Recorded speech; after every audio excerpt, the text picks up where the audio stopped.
अंबिकापुर शहर के नज़दीक लगे वन क्षेत्र पर कभी वन तस्करों का साया पड़ा और खैरबार रोड से लगे बेशकीमती साल के वृक्ष ही काफ़ी संख्या में काट लिए गए। तो वहीं दूसरी ओर एक नया क्षेत्र जो अब लोगों के कब्जे में है, जिसमें लगातार कब्जा हो रहा है और पिछले 1 से 1.5 साल में शहर के नज़दीक किसी नए कॉलोनी के रूप में विकसित हो रहा है। वह स्थल है डबरी नाले के आसपास का क्षेत्र, जहां पर निरंतर कब्जा होता चला जा रहा है, लेकिन इसकी सुध लेने वाला कोई नहीं है। हमारे जनप्रतिनिधि हर साल हजारों पौधे लगाने की घोषणा करते हैं, कुछ लगाते भी हैं और कुछ पौधे बच भी जाते हैं, लेकिन शहर के आसपास के वन क्षेत्रों को बचाने कोई कार्य योजना नहीं है, न प्रशासन की न जनप्रतिनिधियों की। कब्जे की जमीन को खाली कराने से सब बचते हैं। वोट बैंक का चक्कर ऐसा ही है, क्या पक्ष क्या विपक्ष, कोई भी मुंह खोलना नहीं चाहता। आखिर भविष्य के सब वोट बैंक जो ठहरे। अंबिकापुर में वन भूमि पर कब्जे के मामले तेजी से बढ़े हैं। इक्के दुक्के कब्जे के मामले तो आपने अनेकों सुने होंगे, लेकिन क्या आपने ऐसा सुना है कि चंद महीने में ही बहुमूल्य वन भूमि पर देखते ही देखते पूरी की पूरी कॉलोनी ही तैयार कर दिया गया हो, वह भी सारी सुविधाओं से युक्त कॉलोनी, जहां लोगों के पास बिजली का कनेक्शन है, जरूरी सामानों के लिए किराने की सुसज्जित दुकान भी हो। राजस्व भूमि पर कब्जे और फिर उसमें बने अवैध कॉलोनियों को वैध करना तो आपने बहुत सुना होगा, लेकिन यहाँ वनाधिकार पत्र पाने सारी कसरत की जा रही है। वन भूमि पर कब्जे की यह कहानी आपको हैरत में डाल देगी। कागज तो छोड़िए, आपको कुछ पैसा घर के बगल में कब्जा पड़ोसी हो जाएंगे ना, पैसा कुछ दे रहे हैं, हम लोग कब्जा कर ले रहे हैं ना बाबा, वो सब हम लोग तो वैसे करें। अरे तो आपको कुछ कहना ही नहीं है, ना आपको सामने आना है ना कुछ बोलना है। कब्जा करा लेते कब्जा अब तो बेच ना रहा है, हाँ तो हम लोग कब्जा कर लेते हैं। आप कहे कर लीजिएगा। देखिए ये तस्वीर कुछ धुंधली जरूर दिखाई दे रही होगी, लेकिन यकीन मानिए यह एक ऐसी कॉलोनी का नज़ारा है जो वन भूमि पर महज कुछ ही महीनों में तैयार हो चुकी है। अधिकतर घरों में फ्लाई ऐश ईंट का उपयोग हुआ है, जो यह बताने के लिए काफ़ी है कि ये घर कुछ 1-2 सालों के अंदर ही बने हैं।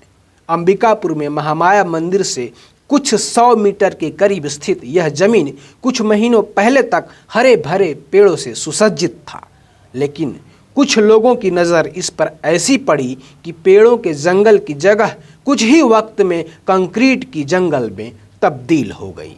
आज यहाँ सैकड़ों की संख्या में घर बने हुए हैं, जिनकी संख्या लगातार बढ़ती जा रही है।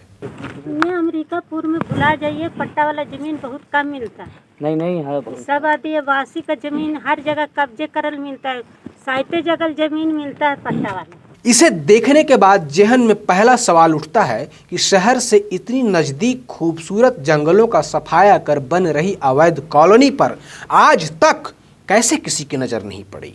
क्या प्रशासन और जनप्रतिनिधियों के साठ गांठ से कब्जे का खेल चल रहा है? तो इस सवाल का जवाब जानने के लिए हमारी टीम मौके पर पहुंची, जहां हमने अपनी पहचान छुपाकर लोगों से बातचीत की। लोग इस पर कुछ बोलना तो नहीं चाह रहे, हमारे सवाल पर इधर उधर भाग रहे थे, मगर इस कोशिश में हम नाकाम ही हो रहे थे कि हमें हर सवालों का जवाब मिल गया। इस कब्जे के जंगल में संचालित एक किराने का दुकान की संचालिका महिला से कैमरे को छुपाकर हमने बातचीत की। यकीन मानिए उसकी हर एक बात आपको हैरत में डाल देगी। कहे देगा जो जमीन कब्जा करी से उसको पास थोड़ा थोड़ा हल्का फुल्का कागज है बन। अच्छा, कागज दिखाई से कोई डीएम के कोई कुछ के सब उस पर साइन होल है। अच्छा, हुआ जैसे तो कुल मिलाकर 2 नंबर तरीके से किया गया है। हाँ, तो जे कब्जा करी से कोई के 25 बरस से, कोई के 30 बरस से। देखिए किस तरह यह कब्जाधारी महिला हमें यहाँ बना हुआ एक मकान बेचती नजर आ रही है। यही नहीं, यह महिला यह भी बता रही है कि यहाँ बिजली का कनेक्शन भी आसानी से मिल जाता है। अपने कब्जे की जमीन के बाजू की जमीन हमें 50,000 रुपये डिसमिल के हिसाब से बेचने वाली महिला हमें इस बात के लिए जरूर तकदीद करती है कि ज़मीन लेने के बाद फॉरेस्ट विभाग के अधिकारियों को हमें खुद मैनेज करना होगा। ये है किसका? कौन कब्जा आप ही किया? का है ना ये? ये मेरा नहीं, किसका है? दूसरा का, हैं? दूसरा का। किसका है? वो उधर रहता है, घुटरा का रहता है। उसका नाम ना जाने, नाम जानेंगे तो मैं इसमें कब्जा कर लेता हूँ, आपको खट्टे पानी देता हूँ। आओ का ठीक है, हम लोग कब्जा कर लेते हैं, आपका जो होता है वो थोड़ा बहुत दे देते हैं। अरे कागज को छोड़िए ना, कागज को कागज कागज को छोड़िए, आपको कुछ पैसा हमारे दे, घर के बगल में कब्जा सुनिए, पड़ोसी हो आपको जाएंगे ना। पैसा कुछ दे दे रहे हैं, हम लोग कब्जा कर ले रहे हैं। ना बाबा, वो सब हम लोग तो वैसे करें। अरे तो आपको कुछ कुछ कहना ही नहीं नहीं करना है, है आपको। ना आपको सामने आना है ना कुछ बोलना है। कब्जा करा लेते तो कब्जा अब तो करिएगा। बेच ना रहा है हाँ, तो हम लोग कब्जा कर लेते हैं, आप कहे कर लीजिएगा। आपको कुछ पैसा दे देते हैं। हम क्या करेंगे पैसा? कि हम लोग को ये जगह मतलब अच्छा लग रहा है, लेकिन यही रेट वाला ज्यादा अच्छा लग लग रहा रहा है, है, ये अच्छा लग रहा रेट ज्यादा पड़ रहा अच्छा है। सुनिए ना, एगो काम मेरा भी कर दीजिएगा आप लोग। बताइए पराडर में बहुत चीज पैदा रहता है, तो घर दीजिएगा तो बताइए। किराए में घर कुछ रहेगा, इसको घुट रखा कहा रेट है? है, कितना दीजिए? 1.25 है।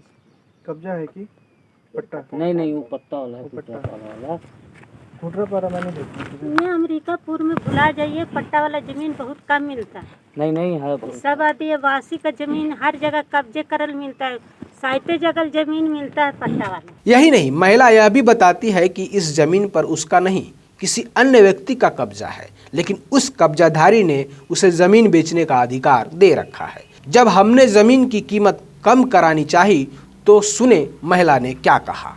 ठीक है, इसमें हाँ। कब्जा है, हाँ मेरे को इसमें 5 डिसमिल चाहिए। हाँ, तो 50 के मिल जाएगा। बेटे का 50 बहुत ज्यादा है आंटी, थोड़ा कम करिए। जेकर जमीन है वही कही से बाबू कि कोई ग्राहक है तो 50। ओकर नंबर था हमरा पास कुछ ना, हम बात कर देली। कहाँ से घुटरा पारा में रहने लगा? हमरा कुछ पता ना जेकर अच्छा जमीन। मान लीजिए मेरे को लेना हुआ हाँ, तो फिर ई कैसे बात है कि करूंगा? तू नंबर दे तो नंबर इसको दे आवेगा दीजिए। कहनो। ठीक, मेरा नंबर ले लीजिए। नंबर लिखवा दीजिए।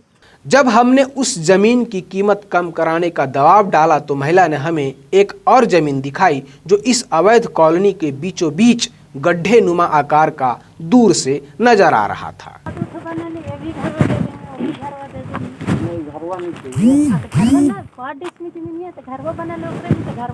हमको जमीन आप सस्ता दे दीजिए, आप कहाँ अड़ी हैं? गड्ढा ले लीजिए ना 40 के। अरे गड्ढवा में कौन जाएगा जब ऊंचा में है तो? गड्ढा में जाएंगे तो फिर बरसात में तो हम डूब जाएंगे। आप नहीं समझ रहे, ऊंचा वाला। कम से कम ओकरा में से 6-7 गो खरीद लीजिए सफारी डाल है ना? हाँ, कैसे करना है? समझ में आ रहा है कि नहीं आ रहा है बताइए, नहीं तो आंटी फिर रेट का ही तो।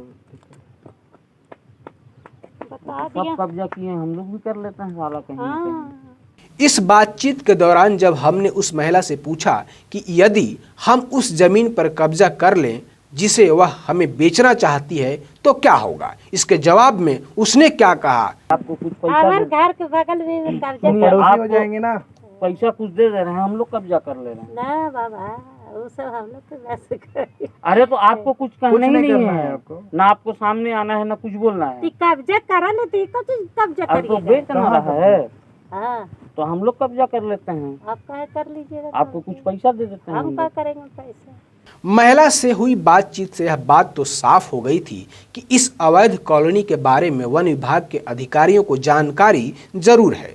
कभी कभार विभाग के अधिकारी कर्मचारी यहाँ आते भी हैं, लेकिन यहाँ पर सब मैनेज हो जाता है। वह महिला खुद स्वीकार कर रही है कि पहले यहाँ केवल 2 कच्चे के मकान हुआ करते थे जो वर्षों से यहाँ पे हैं। अब चारों ओर कब्जा हो रहा है। और आपको बता दूं, पुराना घर हो देखे वो पिल्ला में दिख रहा है, बस वही था एक लौता घर। हाँ, एक और था यहाँ पर, एक कोन्हा में था, हाँ। ठीक दूसरा घर, बस उसके अलावा यहाँ एक घर नहीं था। एक घर न। मार्च में बनना तैयार हुआ है, हम लोग उसी समय आए थे खरीदने के लिए, और उस समय ऐसा लग रहा था उजाड़ टाइप का, तो आदमी डर से ले कि ना ले असमंजस में था।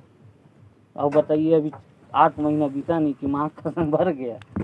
अभी तो और भर जाता, बीच में आया था फॉरेस्ट वाला ना, तो रोक लगा दी। खाने तो पीने। फॉरेस्ट वालों को पैसा वैसा देना पड़ता होगा ना? पैसा काहे देगा, पैसा काहे देगा। जो जमीन कब्जा करी से उसको पास थोड़ा थोड़ा हल्का फुल्का कागज है बन। वन विभाग के जिम्मेदार अधिकारियों को भी हमने मौके से फोन कर उनका पक्ष जानने की कोशिश की। डीएफओ पंकज कमल ने मोबाइल पर बातचीत कर उनका पक्ष जाना। उन्होंने जांच उपरांत कार्रवाई की बात कही। एसडीओ को बोल दिया वहां जाके देखने के लिए। अच्छा, एसडीओ को? इसमें हाँ, और जो भी है इसमें जिसने भी अवैध किया होगा हम उनको बेदखल करके निकालेंगे। और जिसके पास भी कोई वन अधिकार वगैरह नहीं है और उसने किया है और खरीद फरोख्त में जो भी अगर स्टाफ का भी कोई आता है उसके खिलाफ भी कार्रवाई की जाएगी, कड़ी से कड़ी। तो सर, वन विभाग की जमीनों पे कब्जा करना तो एक बहुत बड़ा अपराध है एक तरीके से। तो उसपे तो कई मामलों में कई धाराओं में मामले भी दर्ज होंगे सर, तो वो भी कार्रवाई होगी क्या सर आगे? हाँ, हमारी वो जो भारतीय वन संहिता है जी, इंडियन फॉरेस्ट एक्ट 1927, उसी के अंतर्गत वो भी जो भी इंक्रोचमेंट का होता है उसके अंतर्गत मामला दर्ज करके जो भी जिसके पास वैलिड कोई डॉक्यूमेंट नहीं होगा या फिर जो एफआरए के अंतर्गत पात्र नहीं है जी, तो उनको हम लोग नियमानुसार सेक्शन 80A का नोटिस देके उनका जो भी कंस्ट्रक्शन है उसको हटा करके उनको बेदखली की जाती है। जी सर। तो उसमें एक बार ये देखना पड़ेगा कि अभी जैसे सुप्रीम कोर्ट का ऑर्डर था कि जो भी आवेदन पत्र हमारे पास एफआरए के गए हैं जब तक वो फाइनली निरस्त नहीं हो जाते तब तक कोई कार्रवाई नहीं करनी है। तो एक बार चेक करना पड़ेगा इसमें से कितने लोगों के पास वन अधिकार पत्र है या कितनों का वन अधिकार पत्र का आवेदन पेंडिंग है। सर, वन अधिकार पत्र इनको कैसे मिल सकता है? ये पिछले मार्च से लेकर अभी तक में इन्होंने जो है कब्जा कर रखा है और ये इतने ही दिनों में पूरा कॉलोनी बन के तैयार हुई है। हाँ ठीक है ना, तो देख लेते हैं एक बार चेक करा लेते हैं सारा। जी सर। ठीक है ना, अगर नहीं होगा तो ऑब्वियस सी बात है उनको हटा देंगे सारा। एक ओर जहां केंद्र और राज्य सरकारें जंगल बढ़ाने खरबों रुपए खर्च कर कई महत्वाकांक्षी योजनाओं का संचालन कर रही है, वहीं दूसरी ओर वन विभाग की अनदेखी या यूं कहें कि आंख मूंद लेने की आदत इन योजनाओं को पलीता लगा रही है। समय रहते इन कब्जाधारियों को बेदखल कर कड़ी से कड़ी कार्रवाई न की गई तो आज सिर्फ कॉलोनी बनी है, कल देखते ही देखते शहर के आसपास जंगलों के स्थान पर हमें सिर्फ बड़ी बड़ी इमारतें दिखाई देगी। शहर के इतने करीब ऐसा हो रहा है तो सोचिए दूर दराज के इलाकों में क्या स्थिति होगी।